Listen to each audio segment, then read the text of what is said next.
Ya, sekarang kita akan membahas mengenai penerapan hukum Newton, di mana kita akan menerapkan hukum Newton pada beberapa kasus. Oke, yang pertama kita lihat pada sistem kesetimbangan massa tali.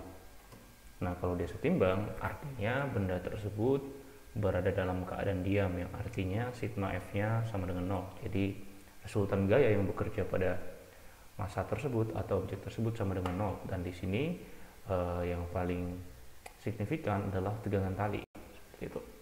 Jadi kita akan melihat bagaimana sistem kesetimbangan massa tali ini. Langsung saja sebuah contoh kasus, misalkan seperti ini. Sebuah lampu lalu lintas seberat 125 Newton tergantung pada dua kawat penyangga. Kawat sisi kiri membentuk sudut 37 derajat dan sisi kanan 53 derajat terhadap horizontal. Hitung semua tegangan tali. Jadi kita disuruh menghitung semua tegangan tali. Nah, penyelesaian ya, ini kita ingat bahwa sistem ini diam karena dia setimbang.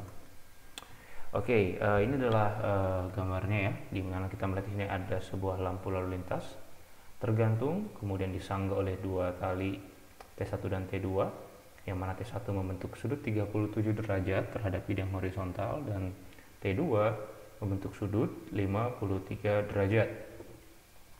Nah, untuk menyelesaikan ini kita harus memisahkan ya, kita harus memisahkan, mengerjakannya secara terpisah. Yang pertama kita potong dulu yang ini ya, dan kesetimbangan di antara ketiga tali ini. Nah, seperti ini. Jadi kalau dipotong kira-kira seperti ini. Ini untuk yang T3 dan berat lampu. Kemudian ini untuk T1, T2, T3 dalam sumbu XY, seperti itu. Nah, kalau mengerjakan hukum Newton, langkah pertama yang harus diingat, kita harus menguraikan gaya-gaya. Oleh karena itu kita harus memisahkannya seperti ini. Jadi akan lebih mudah untuk mengerjakannya.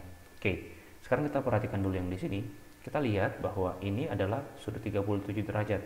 Nah, kalau ini adalah bidang horizontal, maka di sini adalah sudut 37 derajat juga. Besarnya sama ya, karena sudut dalam berseberangan. Kemudian yang ini 53 derajat itu juga sama dengan yang sudut di sini 53 derajat. Nah, nanti untuk yang ini kita bisa memproyeksikan masing-masing gaya tegangan tali ini ke sumbu Y dan ke sumbu X. Ya, kita mengerjakan dulu yang ini ya. Nah, ingat bahwa ini diam dan ini dalam keadaan setimbang, maka sigma F sama dengan 0. Maka kita bisa lihat bahwa Fg atau berat dari lampu lalu lintas ini sama dengan T3, ya kan? Dengan kata lain, T3 sama dengan 125 Newton ya dalam hal ini. Nah, kalau kita melihat ke bagian ini, maka T3 itu minus 125 Newton karena arahnya ke arah sumbu Y negatif, seperti itu. Nah, sekarang kita tinjau yang bagian ini. Kita sudah dapat ya T3-nya. Jadi sekarang tugas kita ialah mencari T1 dan T2. Nah, untuk mengerjakan ini kita harus menguraikan masing-masing gaya tegangan tali ke komponen X dan komponen Y. Nah, untuk tegangan tali 1 kita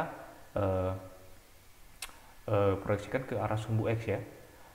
Nah, karena ini arahnya negatif ya, karena ini ke arah sumbu X negatif, maka di X komponen itu T1 cos 37 karena di samping sudut ya, cos.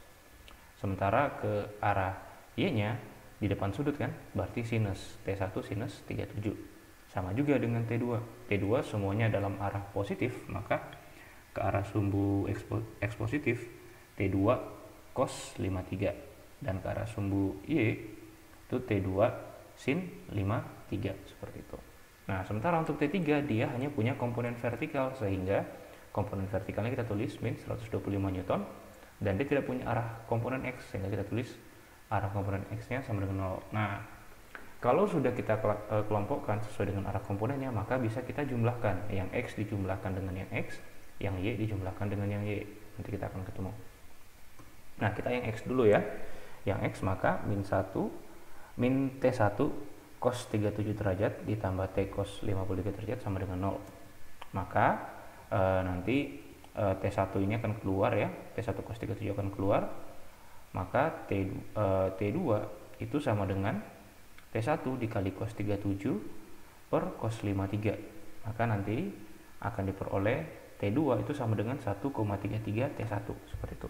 Kita tahu bahwa cos 37 itu sama dengan 0,8 dan cos 53 itu 0,6 ya. Ini salah satu sudut-sudut istimewa. Nah, ingat-ingat lagi ya waktu SMA. Nah, ini kita dapat persamaan pertama ya. Kemudian kita lihat yang Y sekarang. Nah, sigma Fy T1 sin 37 plus T2 sin 53 plus min 125 sama dengan 0 ya. Nah, kenapa sama dengan 0? Karena ini setimbang. Jadi ingat, itu kuncinya.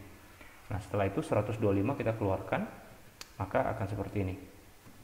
Ya, nanti T1 dikali sin 37 itu sama dengan 0,6 T1. 1,3 T1 dikali sin 53 itu sama dengan 1,064 T1. Ntar 125 yang dikeluarkan seperti ini.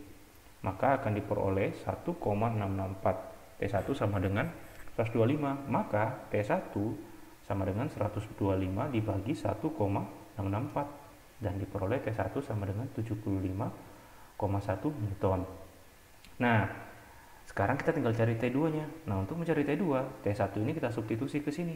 Maka T2 sama dengan 1,33 dikali T1, yaitu 75,1, sehingga diperoleh T2 sama dengan 99,9 Newton. Jadi kita dapat besarnya masing-masing T1, T2, dan 3 ialah sebagai berikut. T1 sama dengan 75,1 Newton, T2 99,9 Newton, dan T3 sama dengan 125 Newton. Ingat, negatif di sini menunjukkan arah ya. Jadi besarnya ialah 125 Newton. Inilah contoh penerapan hukum Newton pada sistem kesetimbangan massa dan tali.